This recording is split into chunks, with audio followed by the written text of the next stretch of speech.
Imagine being able to express ability, possibility, permission, and obligation with just a few special words. Do you want to know what modals are and how they can transform our English skills?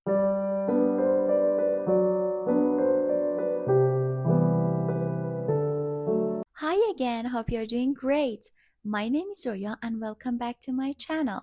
What is the subject today?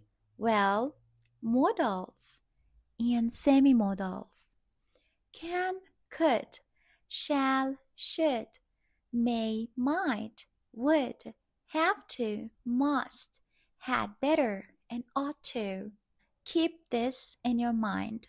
Use infinitive after the modals that I'm going to tell you. Infinitive means the base form of the verb, the simple form of the verb. Let's talk about the easiest one, can. We use can to talk about ability and possibility. Example, I can paint. This is my ability. I can speak Russian. This is my ability that I can speak Russian. What about possibility? I can come and see you tomorrow. This is possibility. It's possible for me to come and see you tomorrow. Can I go out for a moment? Is it possible for me to go out for a moment? Also, we can say it's kinda request or permission. The negative form of can is can't. Sorry, I can't help you, I'm busy.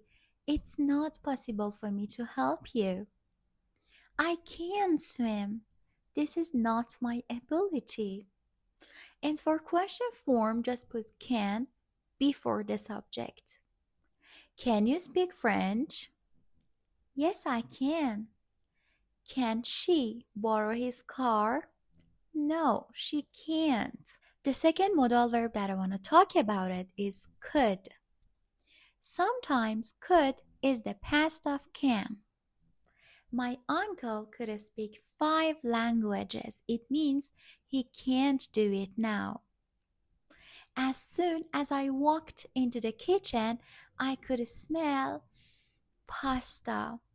So, could is the past form of can. Come here, please. This dude.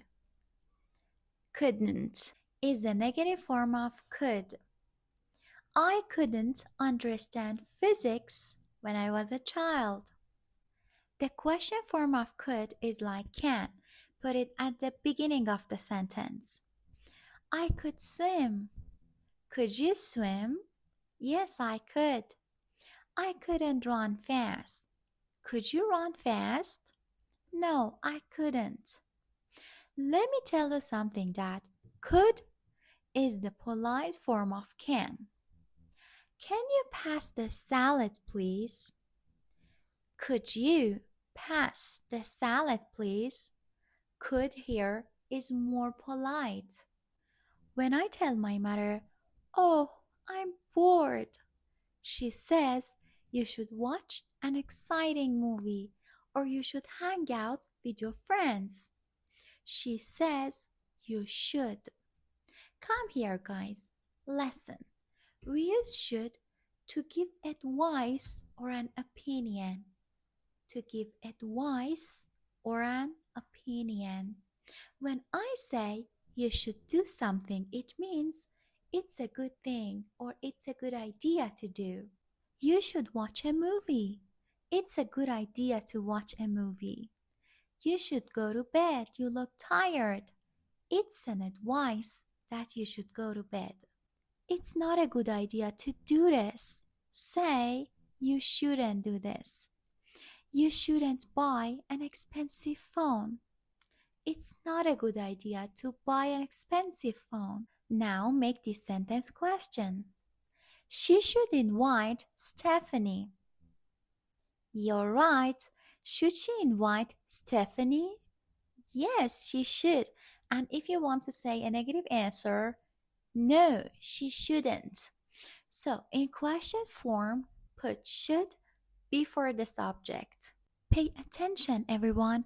You can use should when something is not right or what you expect. Where is Andy? He should be here by now. He's not here yet, and this is not normal. The price on the pocket is wrong. It should be $3, not $6. Come here, please. Everybody, please say hi to my friend ought to. Sometimes it's completely okay to use ought to instead of should. And yes, they have the same meaning. Do you think she ought to apply for this job? It means, do you think she should apply for this job? And the negative form of ought to is ought not to. Harry ought not to spend a lot of time on the internet. Have you ever heard this? Had better. It's used to give advice, or better to say, it's a warning to prevent a negative result. The short form of had better is this. Example: you had better or you'd better hurry. The shop closes in 10 minutes. If you don't hurry, you will see a negative result. Another example: you'd better take an umbrella. It might rain. If you don't take an umbrella, you get wet. A negative result. The negative form of had better is had better not. Please don't say had not better and things like this. Had better not. You look sick. You'd better not work today. I'd better not buy that table. You understand?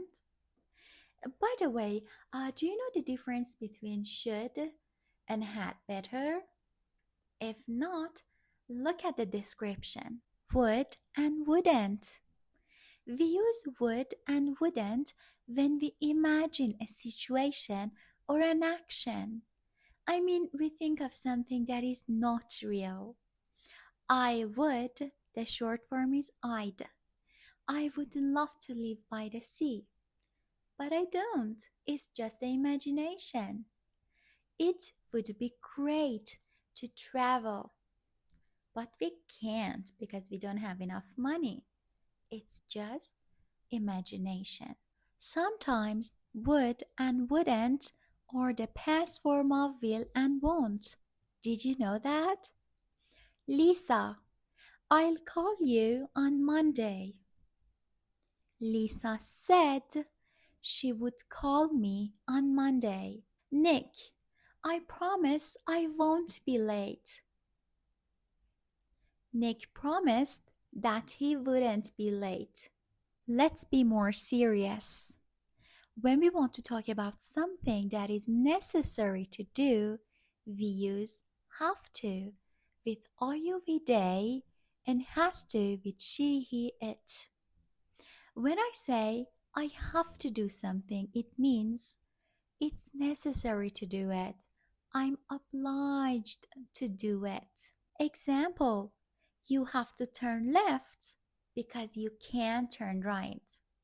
Tanya has to work late because she needs money. I have to wear glasses for reading because I can't see well. It's necessary.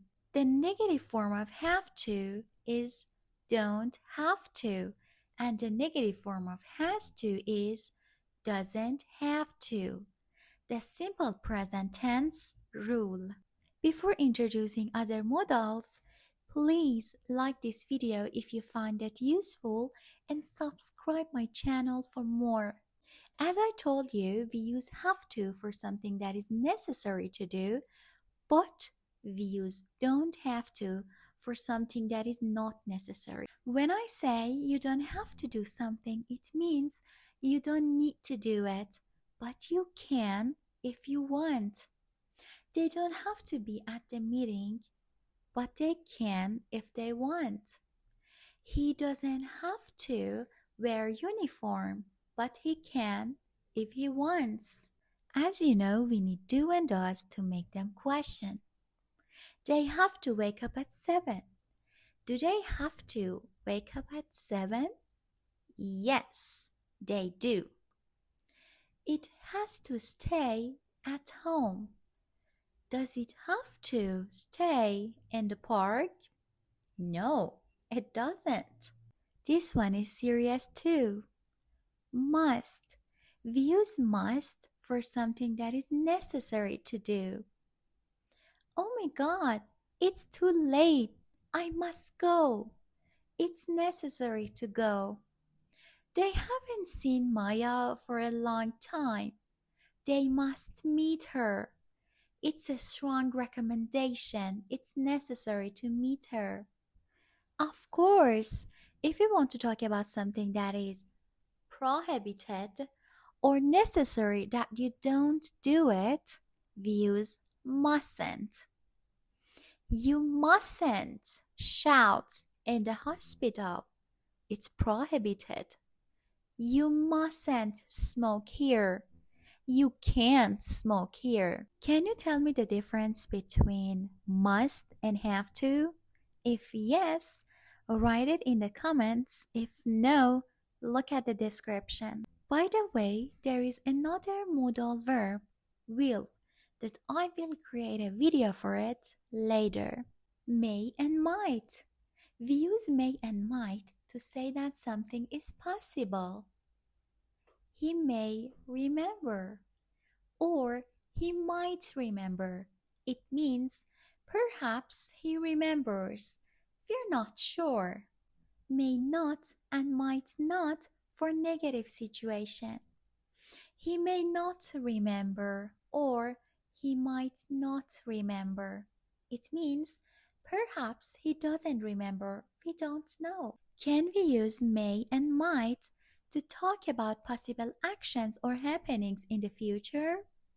Definitely.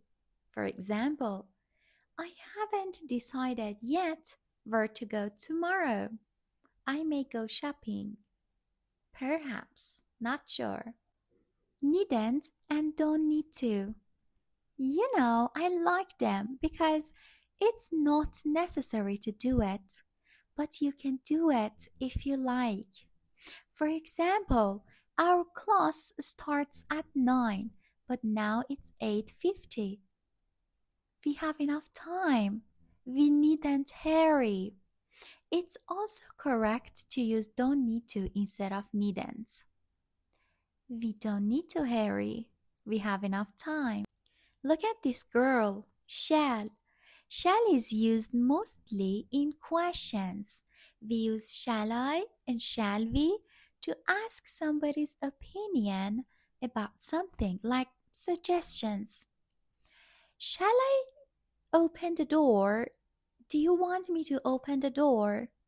Where shall we have dinner? Also, shall is used in affirmative and negative sentences.